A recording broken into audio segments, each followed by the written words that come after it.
Okay, so all of you are about to realize that that was the absolute setup of the century for the product we're about to present.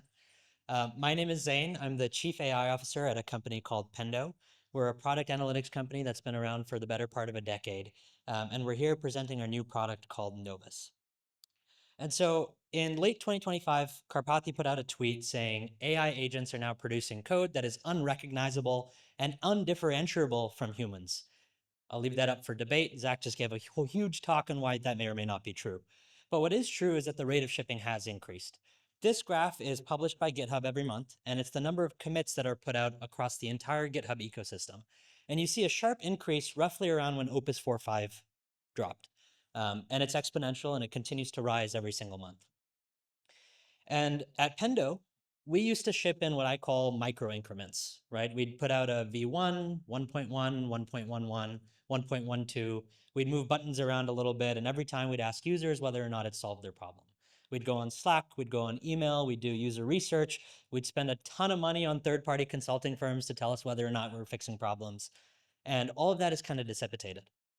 When we look at the state today, we're now shipping in weeks and we're shipping in major increments. We go from 1 to 2 to 3 to 4 to 5 to 6, so on and so forth. We're fundamentally changing how the product management and software development lifecycle works, and it's happening to everyone in this room. A lot of you are probably solo founders that are shipping completely independently of PMs or engineers, and you're shipping at a rate faster than any of those large companies out there. But what we don't realize is it causes unintended consequences, kind of like what Zach was talking about. And so I've got this little comic here. Let's call this guy Zach from Elise AI. He's got this cool new feature that he wants to ship, and he thinks he can do it completely on his own. He doesn't want to use any of his developers or bug his PMs or designers, and so he tosses it out there and sees if it fixes the user feedback. User feedback is kind of like a snowball in the sense that people will keep telling you what's wrong, even if you do correct the underlying problem, and it starts to spin, right? You keep throwing out more fixes, more features, more attempts at solving the problem. And over time, it just kind of rolls and rolls and rolls and rolls. And now you've got new bugs, you've got confusing UI, you've got features that are gone or missing. You've got users yelling at you, asking you why you even changed it in the first place. And now you're stuck. Now your backlog continues to grow. You've got a ton of Slack notifications, a bunch of Jira tickets, and everyone is drowning in this snow of feedback, right? So the shipping is sort of the easy part of the equation. Fixing the chaos that comes as a result of it is not. And so when we look at what we call the builder loop, everyone and anyone is focusing on the build part of this loop. Cursor, Devin, Claude Code, Codex, everyone is trying to make the shipping part easier. Maybe even the plan stage to some extent too, but everyone is ignoring the rest of this cycle. There's so much to be said about the code you put out and the product you put out. What happens to it after it gets into the user's hands? How do you observe what's happening? How do you verify that it was the correct fix? And then how do you optimize based on that?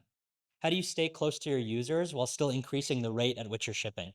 Users love seeing things change. They love seeing you deliver value, only if it actually solves the problem. And let's take our typical PM as an example that uses Pendo or PostHog or Mixpanel or any of those other analytics tools out there.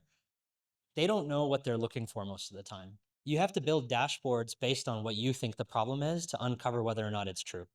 I had a user tell me in Slack that feature X is broken. Let me build a dashboard around it to see how many other users are having this problem. But what about the user that wasn't loud enough to send you feedback or wasn't loud enough to tell you that there was a problem? Did you just miss that issue entirely? Are you never fixing it? Are you spending all of your time and backlog and resources on problems from a small subset of your user group? Guess we'll never know. Let's take my grandma as an example. I see her every time I want to get birthday money, and the last time I went, she said, I need an app to make my life a little bit simpler. She only uses photos, reminders, and solitaire on her phone. And so I built her this tiny little app that just has those three things exposed, lets her use it super, super easy. What I don't realize is that I don't know how to talk to grandma. She doesn't like talking to me. She doesn't like me invading her space, but she loves the app that I built for her. And so I'm watching from a distance, trying to figure out which one of these she actually uses and which ones she doesn't. And so instead of constantly bugging her and going, Grandma, Grandma, Grandma, what's wrong? What's the difference? What needs to change? What do you like? Aside from the fact she probably can't even tell me that, I can observe and see how she's using the app, and based on that, start to make fixes. Make my UI simpler, remove features that she's not using, add ones that she does want. And all of a sudden, grandma's happy and she gives me birthday money again the next year.